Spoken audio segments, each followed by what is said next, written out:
정치적 참견 시점 박영회 기자 나와 있습니다. 자, 오늘 소식 볼까요? 노회찬 공방이란 커다란 제목이 보이는데 어제였죠. 한국당의 오세훈 전 서울시장 유세 발언이 또 논란이 됐어요. 맞습니다. 오세훈 서울시장이 고인이 된 노회찬 의원을 언급했습니다. 일단 발언부터 직접 들어보시죠. 네. 정의당 유세하는 거 보니까 노회찬 정신이라는 거를 자주 이야기하는 것 같습니다. 돈 받고 스스로 목숨 끊은 분, 그 정신을 이어받아서 다시 정의당 후보가 창원 시민을 대표해서야 되겠습니까? 네, 정의당이 고인에 대한 모욕이라고 반발을 하자 한국당은 오세훈 전 시장을 감싸고 나섰습니다. 공동선대위원장인 윤영석 의원이 라디오에 나와서 한 발언을 들어보시겠습니다. 발언과 평가 자체는 사실에 틀린 것은 아니지 않습니까? 사실과 부합되는 발언마저도 부정하는 이러한 것이 저는 잘못됐다고 생각하고요. 자, 돈 받고 스스로 목숨 끊은 분, 이 말이 내용적으로는 틀린 말이 아니다, 이런 논리예요. 네, 그런 논리긴 한데요. 이런 몇 가지가 사실관계에 부합한다는 이유로 정치인 노회찬, 특히 그 정신까지 이렇게 얘기할 수 있는지는 좀 정당한지는 의문이고요. 네. 더군다나 선거전 도중에 고인, 그것도 죽음까지 언급해가면서 표를 얻으려 했다. 여러 가지 이유로 정의당이 화가 많이 나 있습니다. 네. 계속해서 들어보시죠. 네. 고인과 유족에 대한 명예훼손이자 노회찬 전 대표를 그리워하는 창원 성산 시민들에 대한 정치적인 테러입니다. 황교안 대표에게 묻겠습니다. 아무리 선거가 급해도 괴물이 되는 건 아니지 않습니까?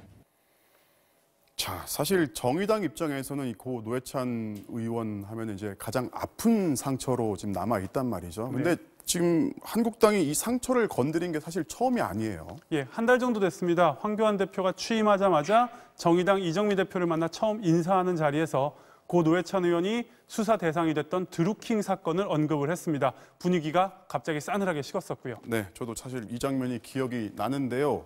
그런데 이제 이 황 대표랑 노회찬 전 의원 사실 고교 동창 사이 아닙니까? 맞습니다. 경기고등학교 동기 동창 사이입니다. 이 까까머리 사진을 보시면 고등학생 황교안, 고등학생 노회찬 한눈에도 누가 누구인지 구별이 되실 겁니다. 네. 1973년에 고등학교를 나란히 입학을 했는데 한 명은 공안검사를 거쳐서 지금은 보수정당의 대표, 또 한 명은 노동운동가를 거쳐서 진보정당의 의원, 전혀 다른 길을 걸었습니다. 네, 동창이긴 한데 서로 다른 길을 걸어왔는데 절친한 사이는 아니었던 것 같아요. 아무래도 고등학교 때부터 성향이 좀 달랐던 것 같습니다. 네. 유신 반대를 외쳤던 고등학생 노회찬과 달리 황교안 학생은 아주 모범생이었고요.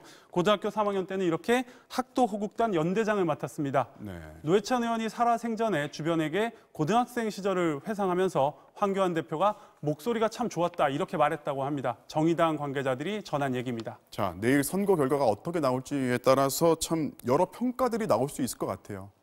네, 이번 보궐선거를 정치권에서 노회찬 대 황교안, 황교안 대 노회찬의 선거다 이런 얘기들을 많이 해왔는데 공교롭게도 한국당이 실제로 선거전 막판에 노회찬을 언급하고 공격까지 하면서 흥미로운 상황이 됐습니다. 고교 동창끼리의 대결, 내일 선거를 지켜보는 또 다른 관전 포인트일 것 같습니다. 네, 내일 선거 결과를 지켜봐야겠습니다. 지금까지 정치적 참견 시점 박영회 기자였습니다.